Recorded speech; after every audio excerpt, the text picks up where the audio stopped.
上来了。快，请他见识。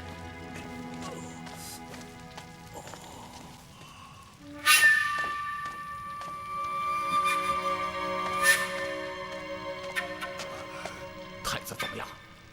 落入了狄仁杰手中。真的是狄仁杰？完了！完了！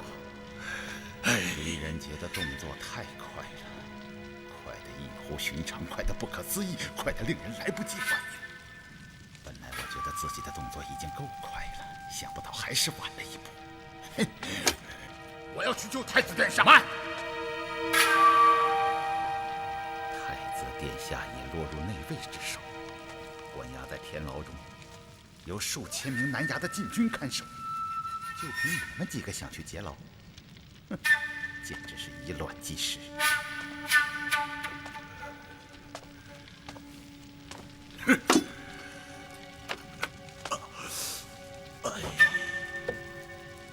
你放心，我已经派人打探过，太子殿下自被捕之后便一言不发。目前他虽然受了些皮肉之苦，性命却无大碍。只要太子殿下不开口，他们就不会杀他。真的？当然是真的。我已经与南山商议过了，计划照样进行。可太子殿下怎么办？你怎么还不明白？只有我们的计划成功，干掉狄仁杰和吉利可汗，才能够救出太子殿下。懂了吗？记住，从今天开始，你们就待在这里，绝不能轻易离开。一旦再被信敌的发现行踪，后果不堪设想。食物和清水我会按时派人送来。放心，我会的。我还要到南山那里去商议行动计划。你好好养伤。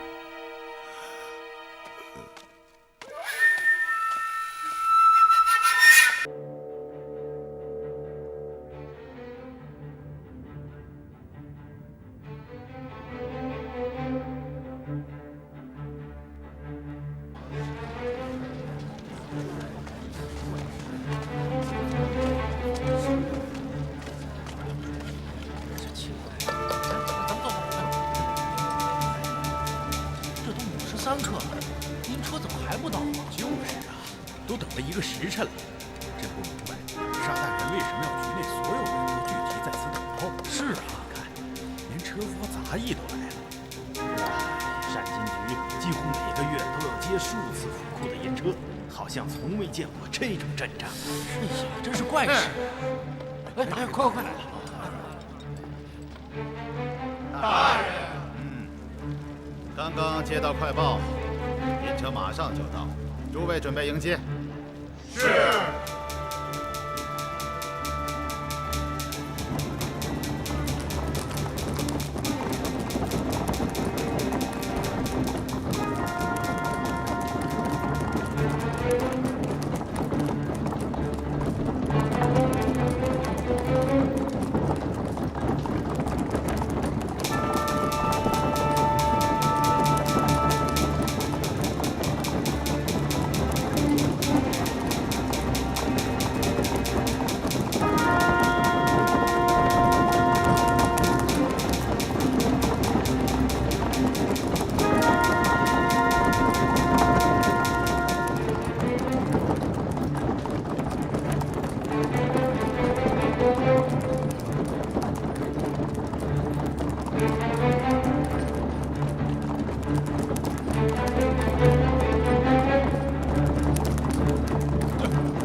沙大人，志气用金银已借到，抬下来。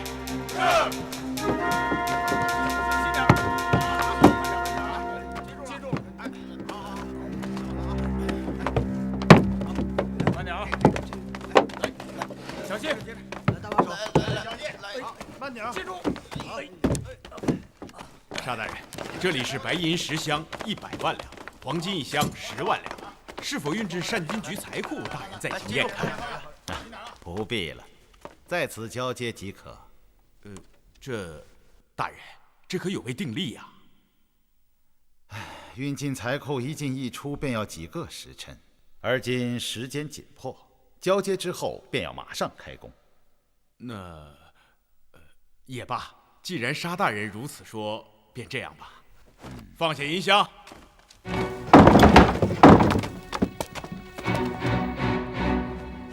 是。打开。是。打开。是。打开。打开。打开。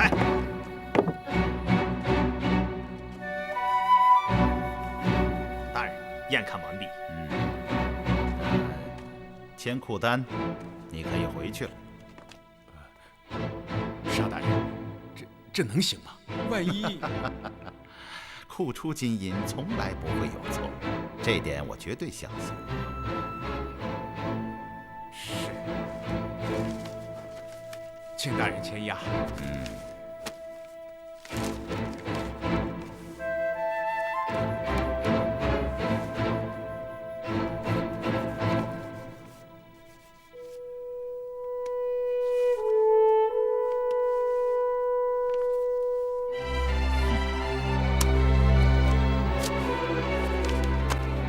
好了，辛苦你了。大人，银箱就放在这里。哎呀，放心，你回去吧。是。回衙。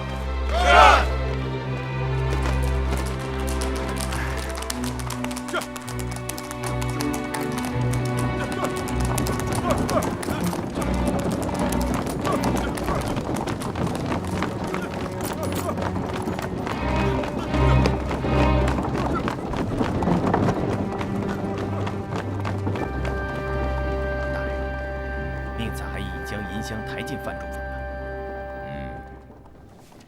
这回的金银比较多，让后班的衙役多来一些。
打开大门，เข้า！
飞地。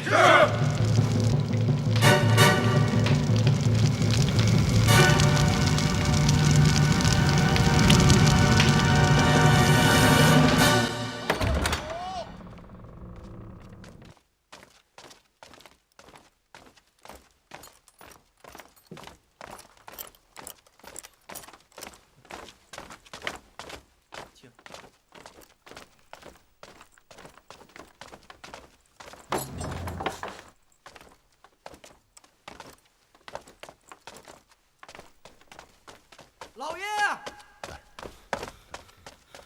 老爷，宫中力士前来传旨。哦，快请。是。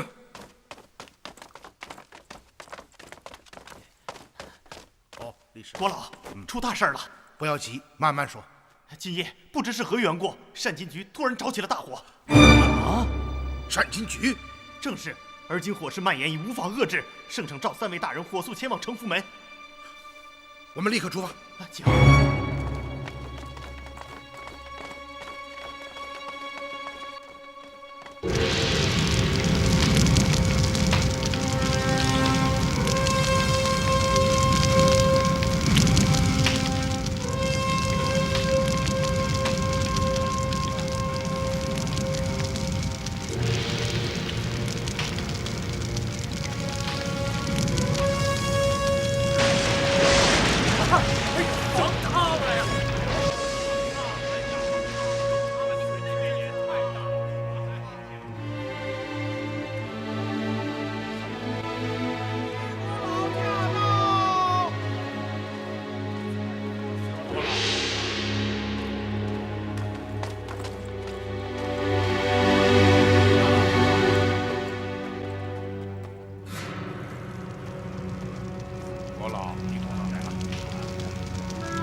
参见陛下。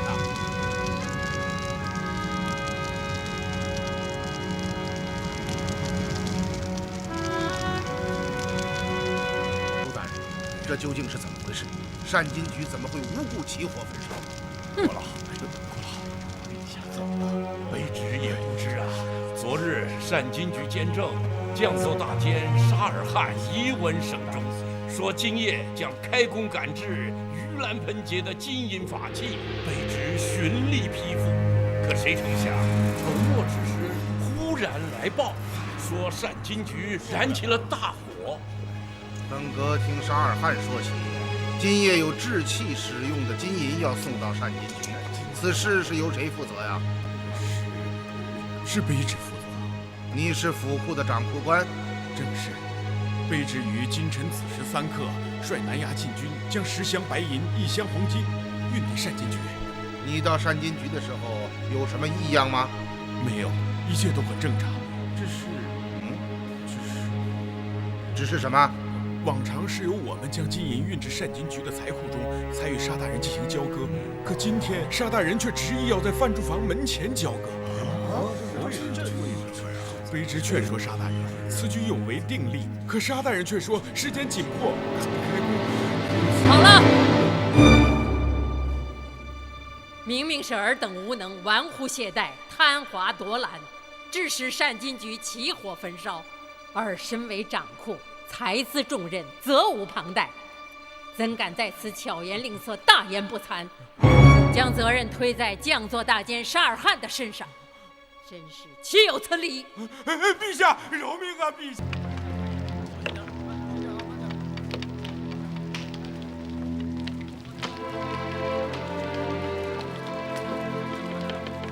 您看看吧，真是造孽呀！善金局自将作大监沙尔汗起，共146员，南衙省军50员，总196人，无一生还。从范住房直至后巷班房，6房14所，300余间房屋，全部被烈火焚毁呀！善金局自太宗朝起始经营，历百年，谁料想今日却付之一炬。浩劫呀，真是浩劫呀！陆大人，依你之见，此次火灾起因为何呀？回国老，善金局内多治炭火，粗算下来，仅熔银用的火池便有40多个。以卑职看来，定是火攻不慎，令大量火炭外泄，引着易燃之物，这才酿成惨祸。你的意思是，这场火灾是个意外？是啊，国老也知道，善金局起火已不是1次2次了。龙朔2年和显庆4年的2次火灾，便是因火攻顽固懈怠，致使大火蔓延，善金局因而关闭1年之久啊。不错，本阁时任地官侍郎，当年重修善金局的款项还是本阁拨下的。是啊，国老，这次烧得更惨了。重修是不可能了，怕是要重建喽。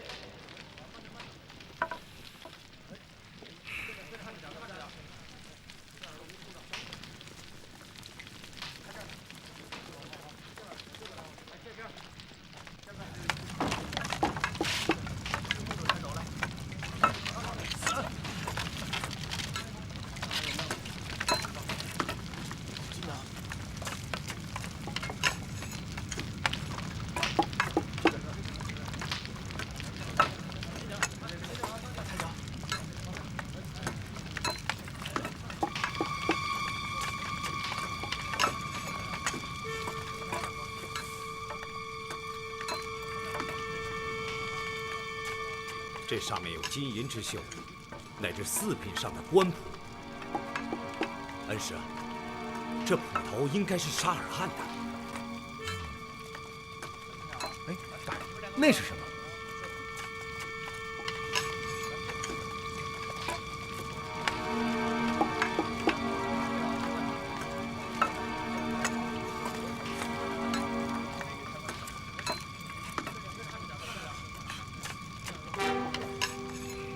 陆大人，你看看这个。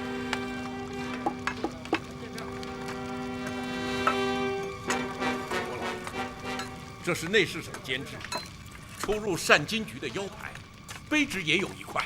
哦，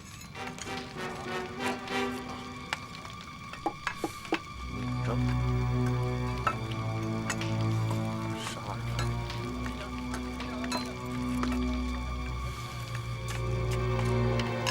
看起来，沙尔汉果然葬身火海了。可惜这位金银器巨匠就这样不明不白的死，实在是令人惋惜呀。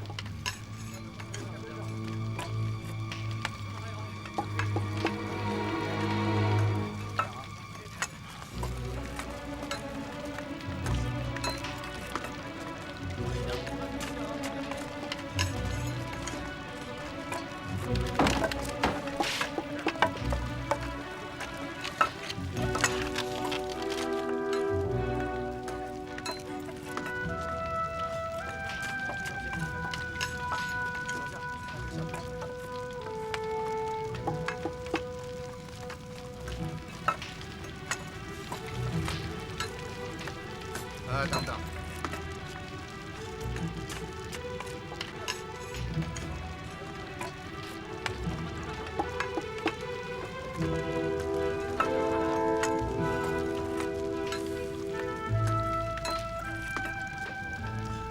恩师，您想到了什么？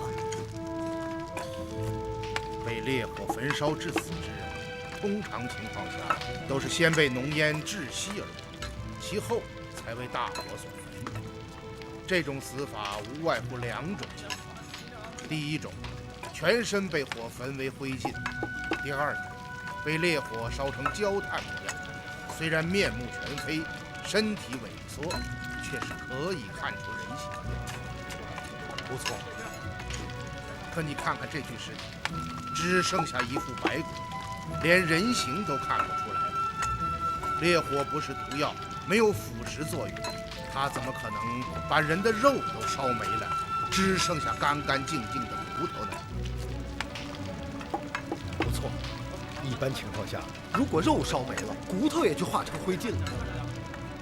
恩师，您这么一说还真是的，这废墟里的尸体似乎都是如此。这善金局中的人似乎是先变成白骨，之后才遭烈焰焚烧的。好，走吧。是。此事确实有些蹊跷。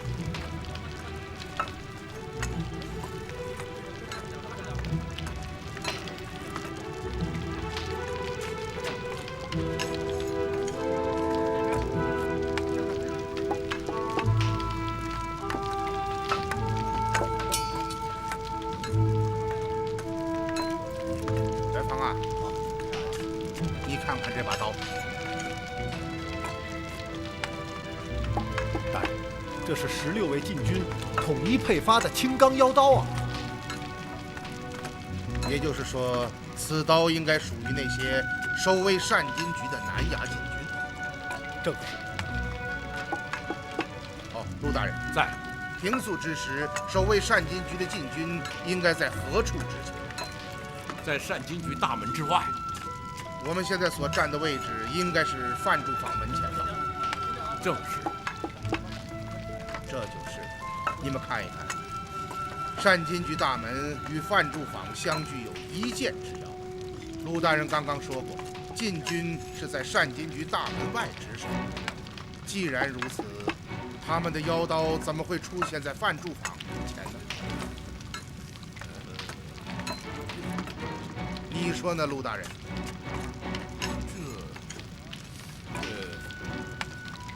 确实有些奇怪，卑职想不出来啊。恩师，会不会是守门禁军前来救火，被烧死在范祝坊门前？哎，有道理。救火不需要腰刀，如果禁军们是因救火被烧死在门前，难道腰刀不应该在刀鞘里吗？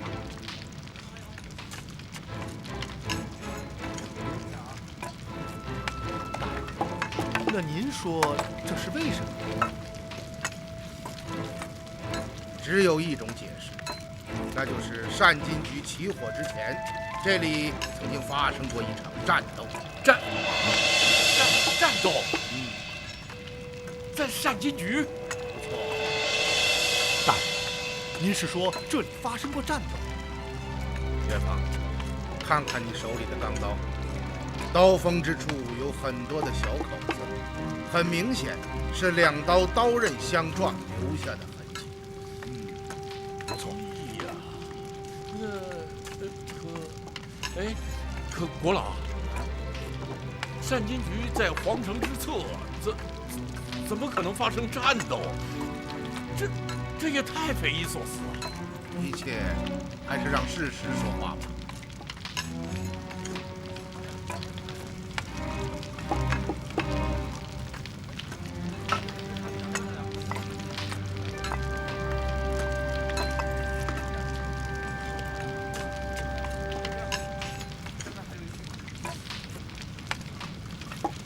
恩师，这是什么？你自己看看。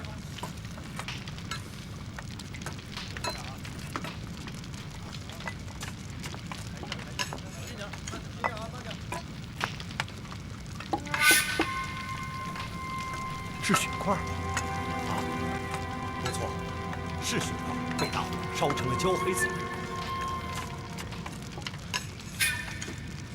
这里怎么会有如此大量的血迹呢？大人说的对，这绝不是一场意外的火灾，这里曾经发生过激烈的战斗。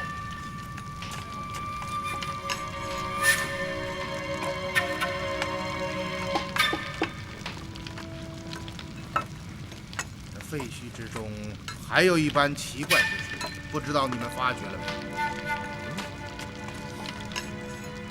昨夜由府库送到善金局的100万两白银和10万两黄金在哪里？这对，100多万两金银，就是被大火融化成水，也会流得遍地都是啊。可你们看看火场中，却没有丝毫的踪迹。说得对极了。这些金银到哪里去了呢？难道会不翼而飞吗？恩师，您的意思是，有人突袭善金局，劫走制器用的金银，而后放火将这里烧成一片白地？什么？并不是我的意思，是现场告诉我。这怎么可能？这怎么可能呢？善金局守卫森严，仅次于府库，怎么可能有人攻进来呢？你说错了，歹人并不是从外面攻入，而是早就隐伏于此。什么？早就隐伏在善金局内？正是。啊，这父老，这就更不可能了。就连将座大监沙尔汗进入局内，都要经过严格的检查，就不要说那些歹徒们了，他们是不可能进到这里的。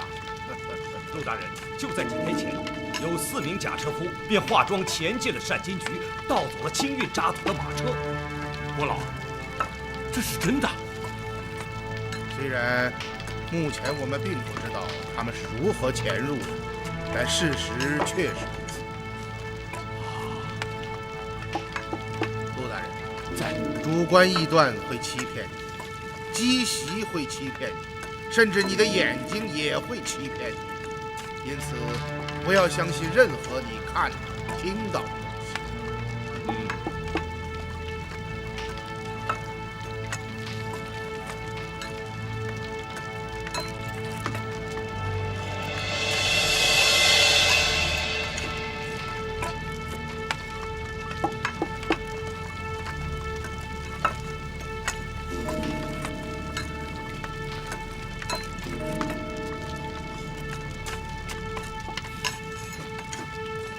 正太，你立刻将此物交于仵作，让他们查一查这东西究竟是什么。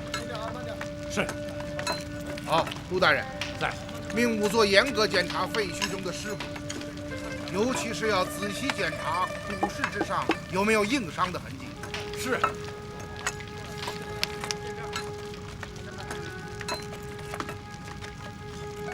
大人，这里有什么可疑的吗？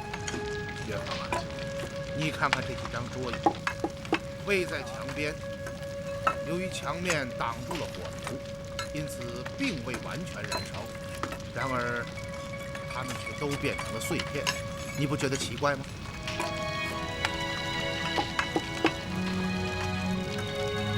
倒像是打斗中被撞散的。说得好，大人，真的是被撞散的。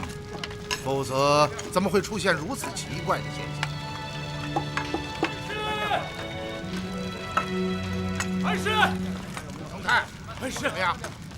仵作检验的结果，墙上的糊状物是人的血肉。啊，血肉，与我所见完全一致。国老，刚刚验尸官对我演讲，所有检验完毕的尸骨上都有明显的豆皮痕迹。他还说什么？他说这里的人都是被杀死，并且踢成白骨之后才纵火焚烧的。事情与您所说的丝毫不差呀。一具具白骨，飞溅的血肉。现在你们应该明白突袭善金局的凶手是什么人了吧？赫鲁的卫队，那支神秘的骑兵。不错，能将人踢成白骨，定是这些残忍之辈。安师，昨夜我们还谈到这个问题。您说北山和那些神秘的骑兵定会在神都有所动作，想不到今天就应验了。然而我们却没有想到，他们的目的竟然是要突袭善金局，劫夺制器用金银。是啊，国老，什么神秘骑兵？你们在说什么呀？哦，陆大人，这里的事情就交给我们吧。你立刻赶回内侍省，处理善后事宜，尤其是治丧、幽府诸项，颇为繁杂，一定要事无巨细。是，卑职马上去办。岳父们，我想事情一定是这个样子。昨夜，沙尔汗及善金局内所有僚属全部集中在饭主房内。待押运金银的卫队撤离之后，早已埋伏在方内的神秘骑兵突然现身，残忍地杀害了手无寸铁的众官属。这一点从地上烧焦的白骨以及飞溅在墙上的血肉可以得到证实。不错。守卫大门的禁军听到局内的厮杀声，打开大门冲到范主方前，然而他们根本没有进到方内，就被埋伏在周围的神秘骑兵全部杀害。这一点从落在范主方外的腰刀以及方外的尸骨可以得到证实。杀死局内所有人之后，他们用火药点燃了范主方，烧毁单金局。可是大人，有几个问题。第一，看现场的状况，埋伏在单金局内的突勒骑兵最少有40-50人，如此众多的杀手是怎么能够潜入单金局的？这个问题已经不是第一次提出了。那4名假车夫是如何潜入的？北山又是如何能够来无影去无踪？车夫和北山毕竟只有几个人而已，说他们能够想办法潜入还有可能。然袭击单金局的杀手却多达数十名，卑职真的想不通，这些人是通过什么办法才能够进入单金局，而且还要在局内埋伏起来？没有家贼，引不来外鬼啊！有内奸？你们说呢？如果没有内奸引领，这些突勒骑兵走在大街上，恐怕都会迷路，就更不要说潜入单金局了。有道理。但是学生以为这个内奸一定就是北山。与我所想一致。这个北山究竟是谁呢？他为什么总围绕在单金局周围？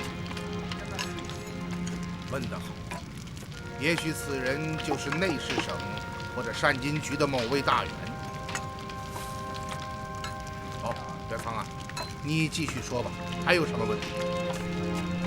第二个，昨天夜间，不过是府库送来制器用的金银，又不是什么大型典礼，为什么单金局所有僚属要齐集范住房内呢？问得好。刚刚我也在想这个问题，会不会是因为盂兰盆节将至，局内马上就要开工，因此沙尔汗才会命令全员等候？只需召集工匠即可，又为何要将车夫、杂役等人也集中起来？这岂不是多此一举吗？有道理，这一点确实奇怪。还有，沙尔汗为何不循定例，将金银运往财库，而要在范住方的大门前进行交接呢？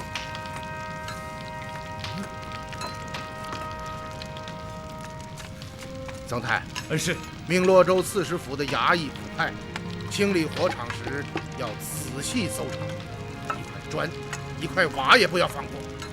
是，学生立刻动手。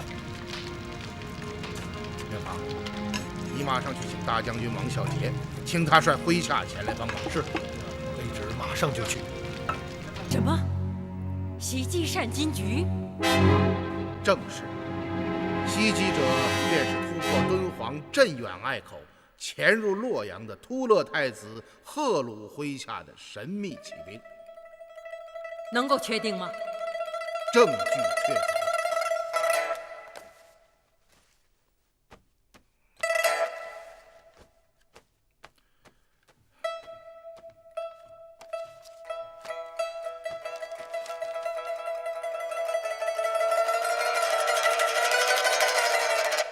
单金局戒备森严，突勒人怎么能够进得去呢？圣天子天纵聪明，真是一语中的。此事必有内奸作祟。内奸是谁？这个内奸代号为北山，他便是赫鲁进京要见的人。然此人的身份目前还无法确定。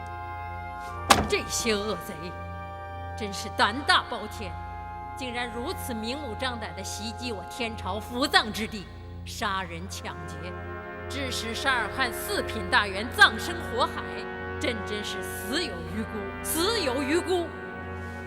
陛下，不光是沙尔汗，善金局内总196员无一生还。若让这些逆贼奸谋得逞，朝廷的威严何在？天子的威严何在？怀英，臣在。朕着你立刻经办此案，清查内奸，抓捕凶手，夺回府库金银。臣遵旨，臣定当竭尽全力。陛下，臣以为歹徒得手之后，必定会将劫夺而来的黄金白银转运出城。然上百万两金银沉重之极，因此他们必定不会走得太快。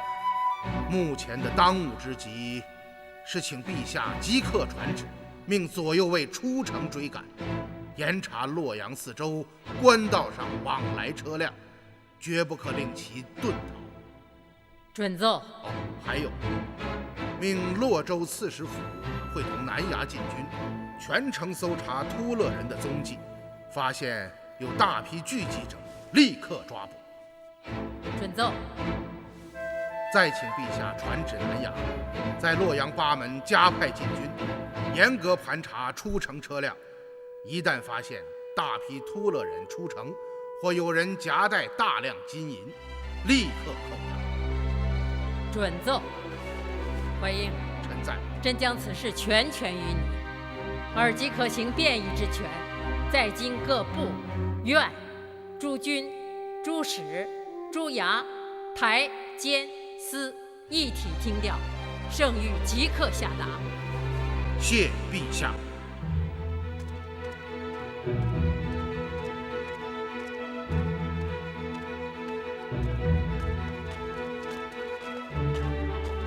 大人，是。你们怎么来了？刚刚衙役们清理火场，只找到了195副烧焦的头颅和尸骨，而善金局全员应该有196人。哦，少了一个。大人，昨夜火势如此之大，会不会将人烧成了灰烬？那就绝不会只少了1副尸骨。换句话说，如果有1个人被烧成灰烬，就会有2个、3个、10个，甚至20个。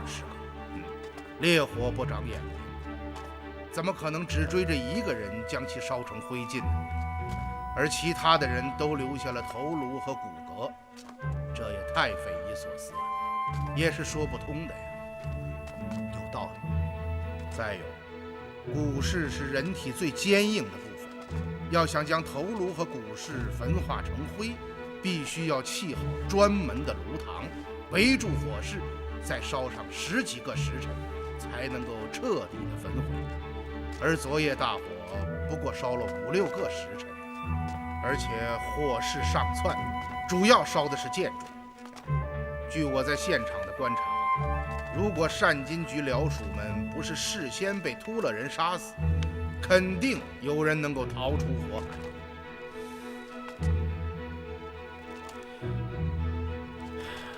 少了1副尸骨，这个人会是谁呢？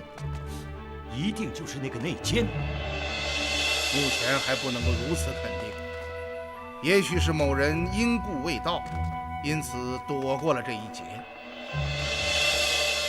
不错，也有这种可能。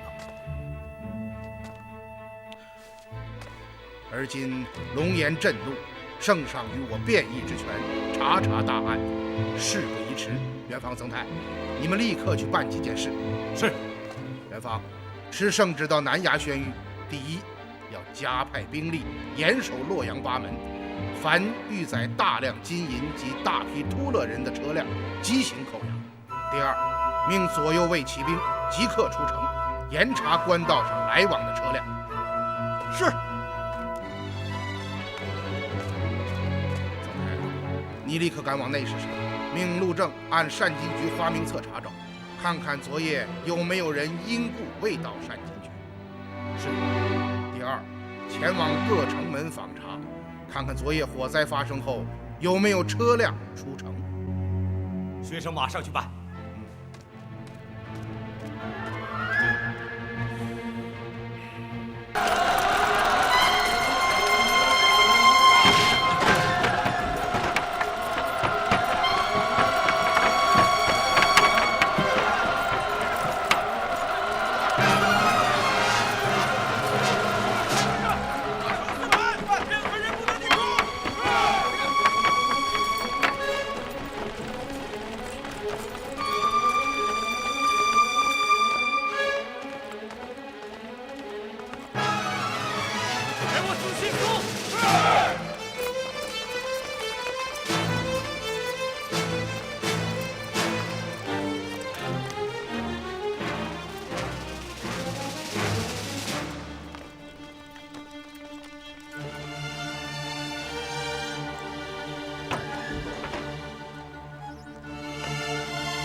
吴乐志在哪儿？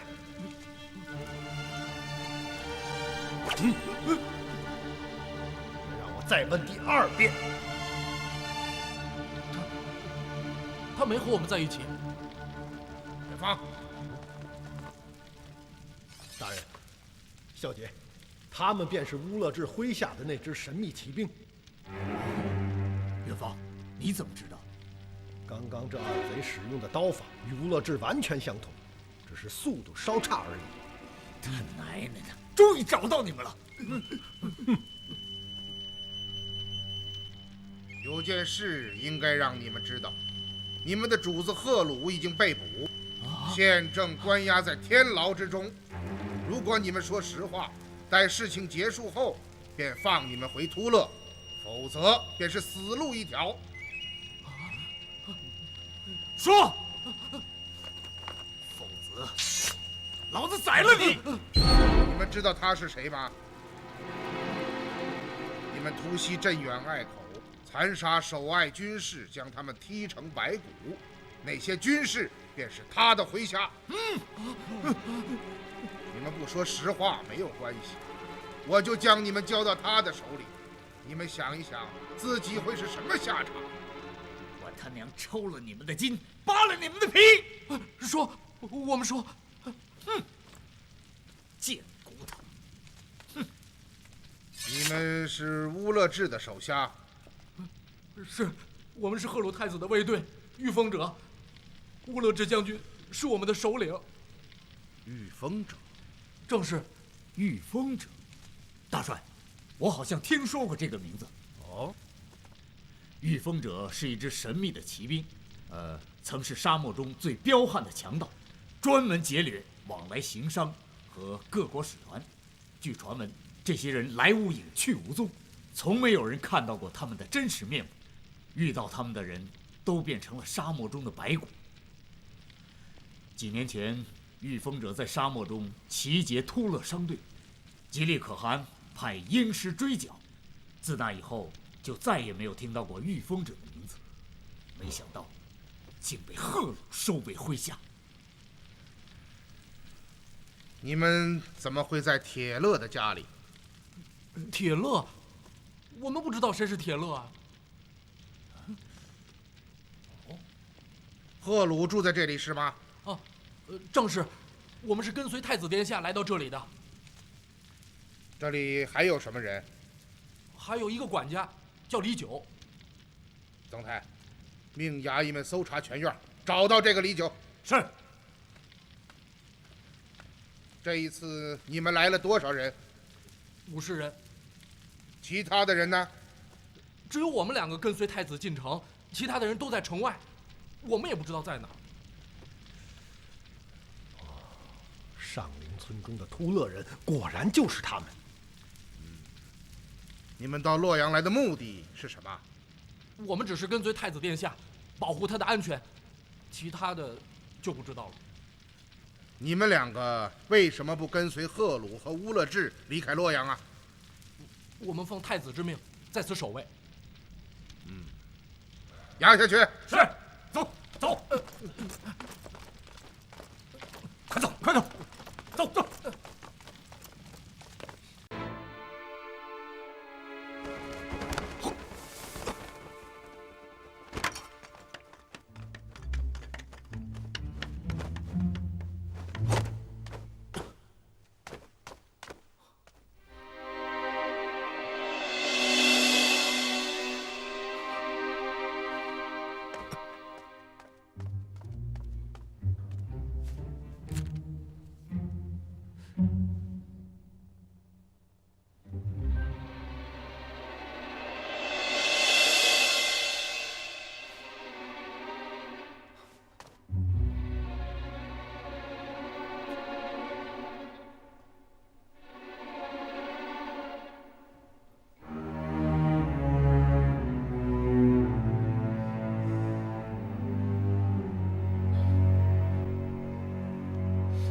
时间了，怎么还没动静？是啊，哦，李将军，李将军有动静吗？没有。刚刚我潜入府内查看，发现原来放在后堂门前的5辆马车不见了。啊！隐蔽。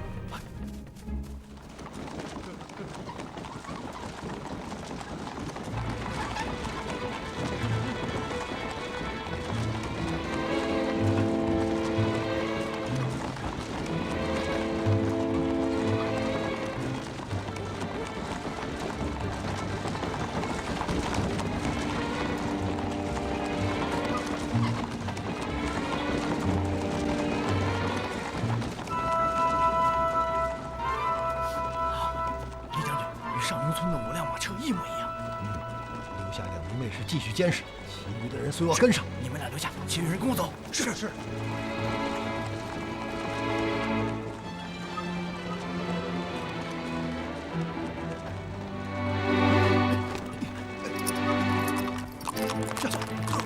这。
是有些奇怪。哎，这是什么地方？好像是北市。他们要去大车台。李将军，你看，马车拐弯了。跟上。就。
好，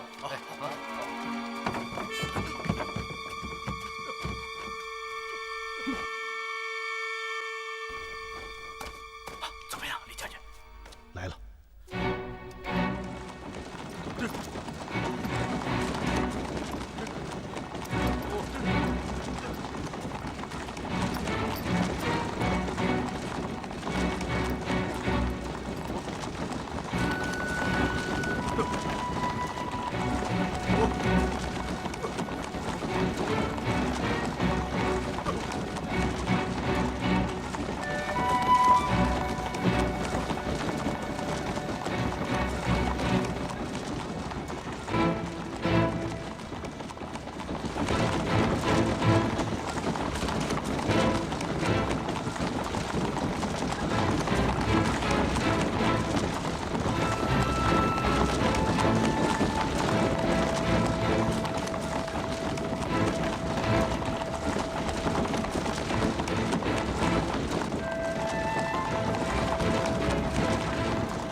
奇怪，马车怎么突然快起来了？留下2名卫士继续监视大车台，其余的人随我跟上。是，走，你给我留下。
李将军，他们又回到沙尔汉府了。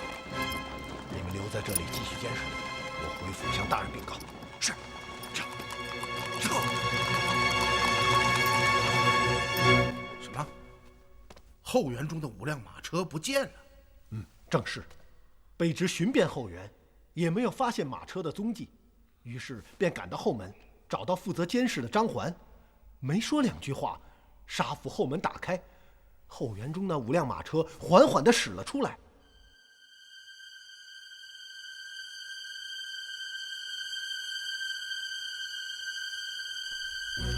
你能肯定是后园的5辆马车吗？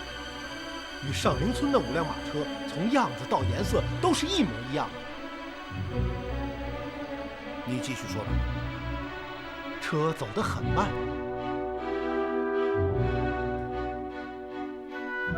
大约用了半个时辰，才来到北门的大车台。他们去了大车台。正是。1刻之后，卑职潜入暗中监视，看到上林村来的5辆车与沙府后园来的5辆车并排停在最后的一进院子里。待了大约1盏茶的时间，新到的5辆马车离开大车台，在城中绕了个圈子，又回到了沙尔汉府。那上林村的5辆马车呢？仍然停在大车台，张环率卫士在那里监视。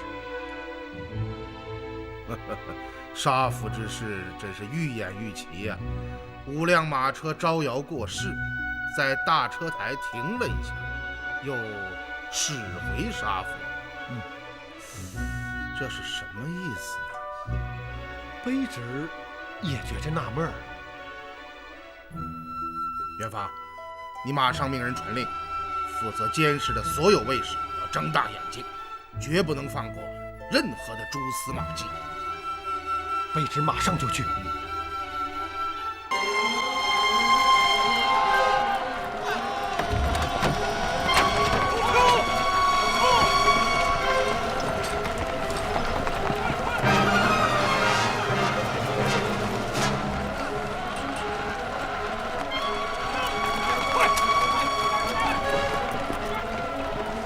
关门！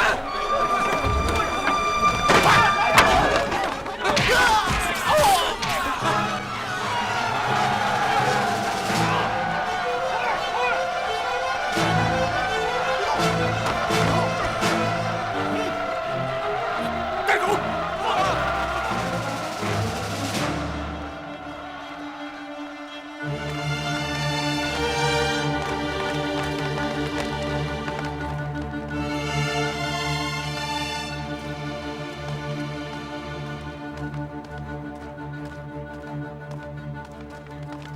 走！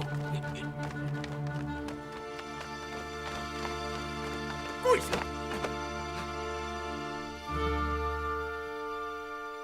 我们又见面了。大人，不知为何将小人捆绑在此啊？塔克，本阁让你见个人，见到此人之后，看看你还会不会问这个问题。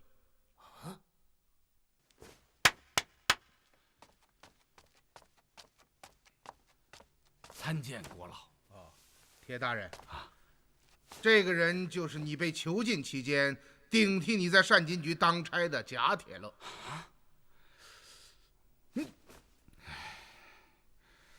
塔克，还有几个人，也许你想见一见。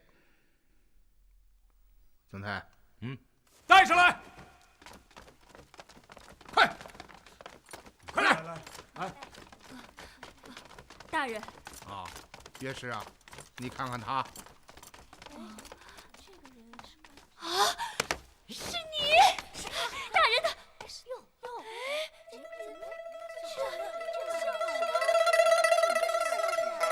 岳师，你们仔细看一看，哪个是银匠们的雇主啊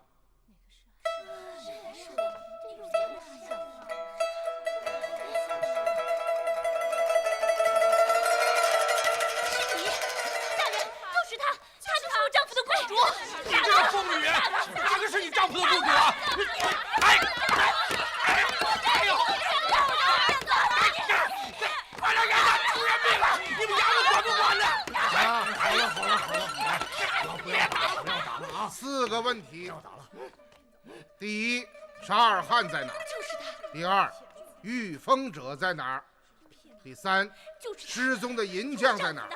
第四，钟氏为何不见了？大人的话小的听不懂啊。好吧，这个人就交给你们了。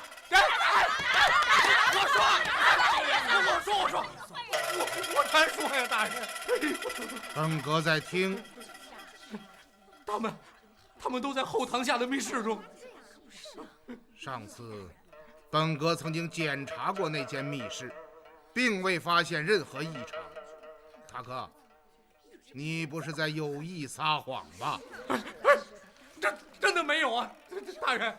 府中的密室是一个可以转动的大圆盘，消息室在后园外小桥旁的一座假山之中。机关分为几层，第一层是掩护用的。你们那天突然来到，我只得暗中启动第一道机关。沙尔汗、御风者、银匠和夫人分别在2、3、4层中。打开机关，后前带路。是。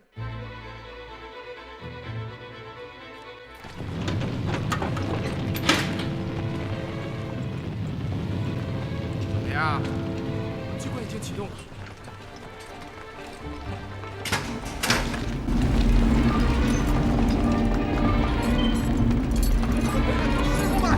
有人救咱们来了！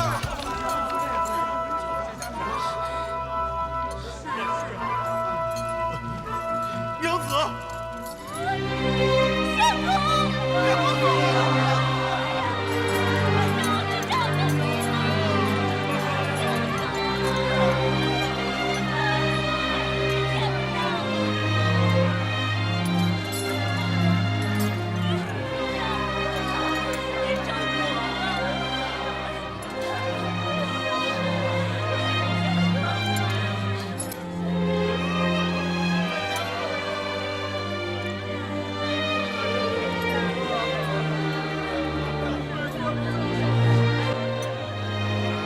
大家都带出去吧！啊，是。好了，来，跟我来了。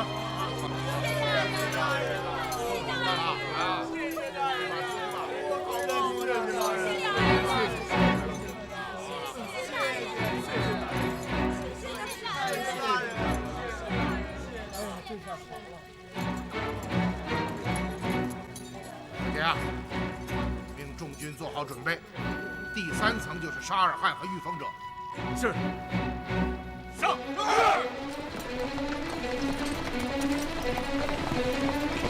快！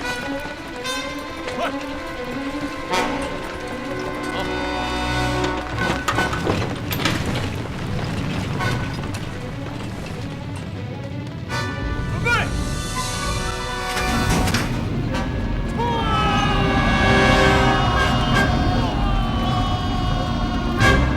放箭！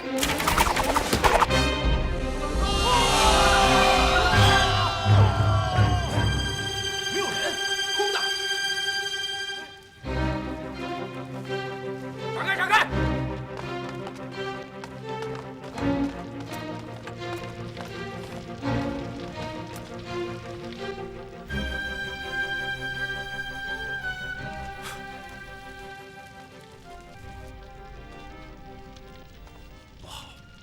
大帅，怎么了？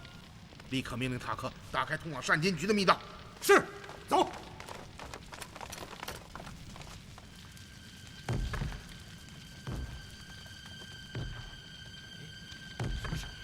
不知道。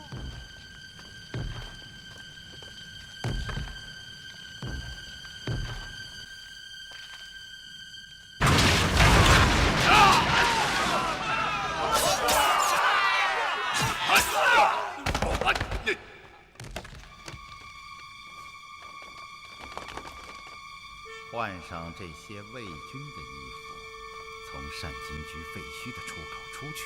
好，为什么让我们守在这里？耐心等候。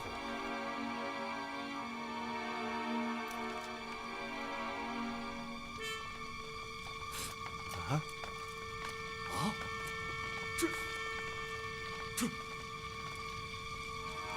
哎，都怨我没有早想到这条路，白白的损失了这些军士。